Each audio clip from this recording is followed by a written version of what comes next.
Money in the Bank is done, and here we go with a quick review. I have to work in the morning, so let's get right to it. John Cena's retiring also. I cannot believe that. First, we have the men's Money in the Bank. A pretty good match.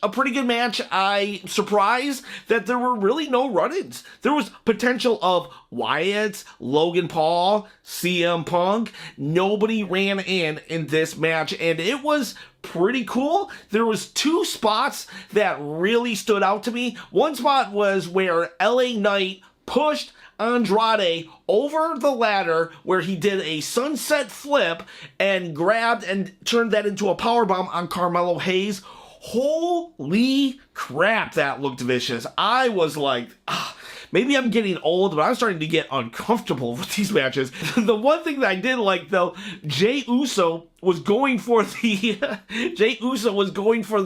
briefcase, and Drew McIntyre just threw the ladder in his face like a missile. It was so funny. I was laughing so hard at that. I've never seen someone. He's literally about to grab it, and a ladder comes and hits you in the face. Imagine you're just about to have the biggest highlight of your professional career and you get hit in the face by a flying ladder. WWE is awesome. Then Drew went and won the thing. Now, I thought Drew was going to win, and it turned out exactly what I thought, because I thought Drew would win, he would cash in later, and CM Punk would cost it. Predictable, but sometimes predictable's not bad. But this time, I kind of think maybe predictable was a little bad, in that Jey Uso could have definitely used it, or LA Knight. Two people who have been flirting with the main event scene who haven't been there, and it just kind of sucks that those two didn't get it. It was good with Drew McIntyre, but Sunday Zap made a good point that the CM Punk Drew McIntyre feud is already so red hot, we didn't necessarily need for what happened to happen. In fact, what we could have just had done was Drew's about to get the briefcase and CM Punk pushes the ladder over. That could have had maybe not the same effect, but it would have definitely had the desired effect. And maybe not to the 10 level that it is, but maybe an 8 or a 9. However, something did interesting come out of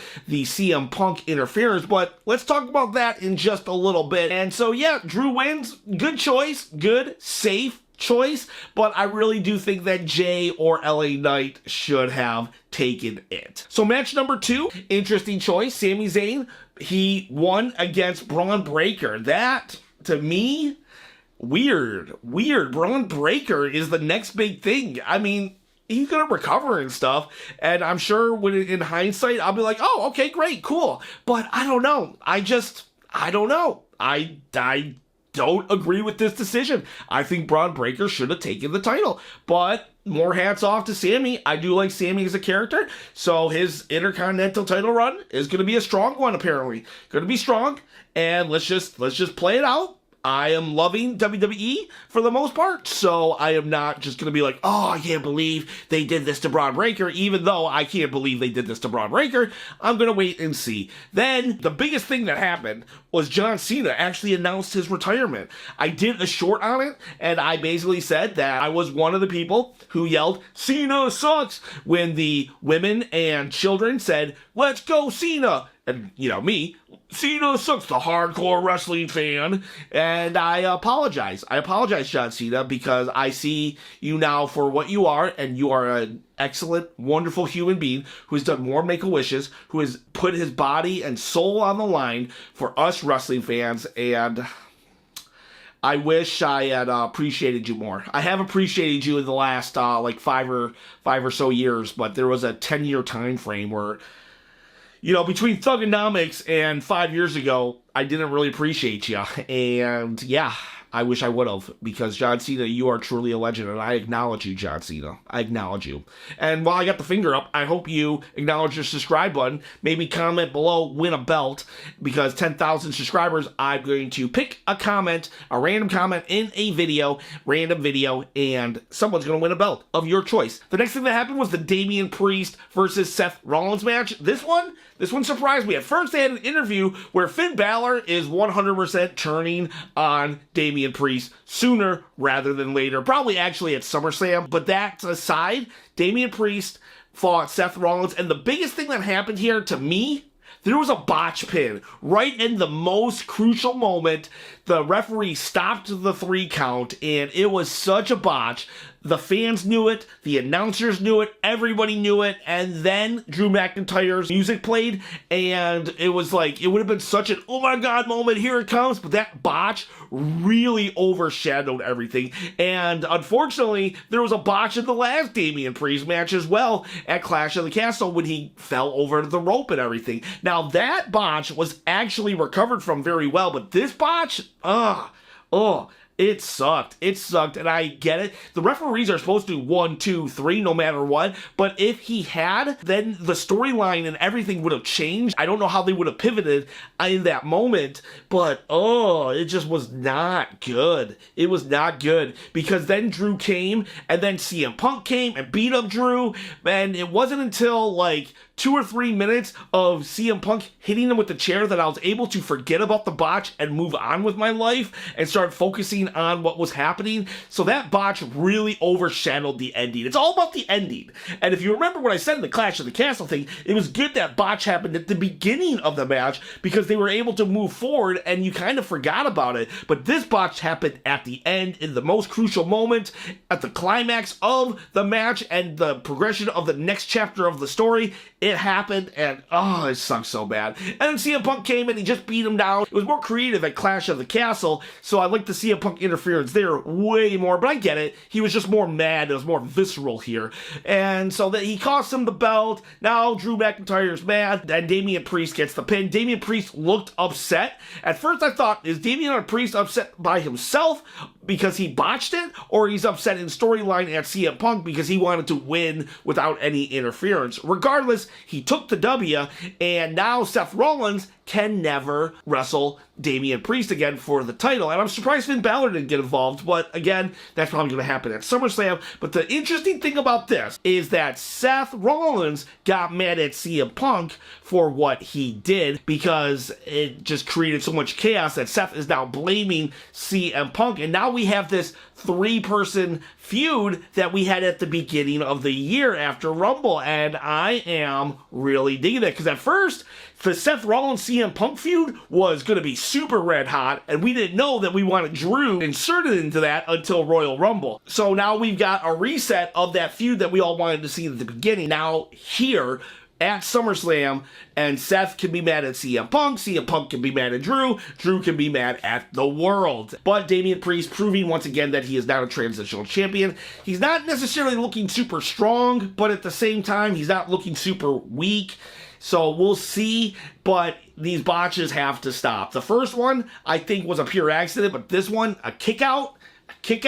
Come on, man. The title's on your waist. You are the champion. You are the face of Raw. You can't be making these stupid mistakes, because it definitely affected how I felt, so I'm sure it affected how others felt when they were watching it. The women's Money in the Bank match was way more chaotic, had way bigger spots, way more storyline than the men's, okay? But I don't know. If you listen to the announcers, there was this one moment, Corey Graves literally said, "This is uncomfortable to watch," and he laughed while he said it, and that's kind of how I felt. I was very much worried a couple times for the competitors. Zoe Stark one time did this like flip or something off the ropes, and I thought she really hit her head. I was afraid she literally got her lights knocked out, a concussion or something, and then she kept with the match. What if she does have a concussion? I don't know. There was move after move. I can't even name them all. If you just wanted a spot fest and a car crash, and arguably that's what Money in the Bank should be, then you got it here. You definitely got it here, but I don't know. Maybe I'm just getting older and I'm just more concerned. I just want everybody to have fun at this point, because I was legit concerned a couple times. I was literally, this is uncomfortable, and yet I couldn't take my eyes off it. It was definitely car crash. It was a car crash. And I was glued to it, but at the same time, just like wishing it would be over. Now, I do believe they made the right call here for the most part. I kind of wanted Chelsea Green to have it, because I think Tiffany could have got to it on her own. I thought that Tiffany would just win the Royal Rumble, and that would be her path to the main event of WrestleMania and winning the women's title. But and then Chelsea Green could be the chicken heel, but that's okay, whatever. Chelsea Green was, I feel, the better of the two choices, but only by a slight margin. Chelsea Green, if she was a 10, then Tiffany Stratton was like a 9.5. So Tiffany's a good choice. Tiffany's definitely a good choice. I just thought Chelsea should have got it. Chelsea did a great bump. Now, Chelsea did a bump that I felt was a safe bump. It was an oh my god bump off the ladder onto a couple tables, but I felt it was safe. A lot of the other bumps in the match, I just didn't really feel were that safe, but they were oh my god moments. It was a car crash. It definitely was a car crash. I don't know if that's a good thing or a bad thing right now, though. So we'll just move on. And then one of the most crazy things that happened throughout the whole pay-per-view, Solo Sikoa pinned Cody Rhodes. Shocked. Absolutely shocked. And I want to say also kudos to Canada for letting Jacob Fatu in. I'm really happy that Jacob Fatu got to compete because he has a criminal record, and I was afraid that he wouldn't be allowed into Canada. I really was. And they made mention of it, and they made it part of the storyline, which was great. That's what you should do. Awesome. I love that. And the fact of the matter is, I was probably let down just a little because I got my hopes up a little too high. I honestly kind of half expected Roman to show up after that promo on SmackDown where Solo says if he was not man enough to beat Cody Rhodes, and now Solo beats Cody, and then Roman doesn't come out. Now, in real life, Roman Reigns' father has passed away, and the day of Money in the Bank was his father's funeral, so, like, maybe he was going to show up, and he doesn't have to, whatever the case may be, and I'm glad. He should be with his family. When something like that happens, definitely be with your family and everything, but I don't know, I just kind of was thinking that he was going to show up, and so when he didn't, I was a little disappointed that nothing necessarily groundbreaking happened, but if you really think about it within the context of the story, something groundbreaking did happen. Solo Sikoa beat Cody Rhodes. And he just said Roman wasn't man enough to do it. So now this is a huge freaking deal. Plus, we got to see Jacob Fatu. Jacob Fatu is awesome. Jacob Fatu is awesome. I hope he has a match with KO at SummerSlam and he destroys him. I really do. Or Randy Orton. Destroy him. I definitely think it was the right call for the Bloodline to win. I'm just surprised how it happened. But yeah, I'm good. Was Money in the Bank a good pay-per-view? PLE? Yes, it was. The problem is that it came off of Clash of the Castle, King of the Ring, and Backlash, and WrestleMania. This is, out of those 4 past PLEs, this one would be ranked number 5, last on the list. But honestly, if this PLE happened in 2019, this would have been the best PLE of the year. It's no shade that this is the worst of the last 5, but at the same time, it is the worst of the last 5. But this was a decent PLE and did progress some things for sure. How did you like it? Please comment below, let me know, and I appreciate every single one of you. Have a great night, and I'll see you guys real soon.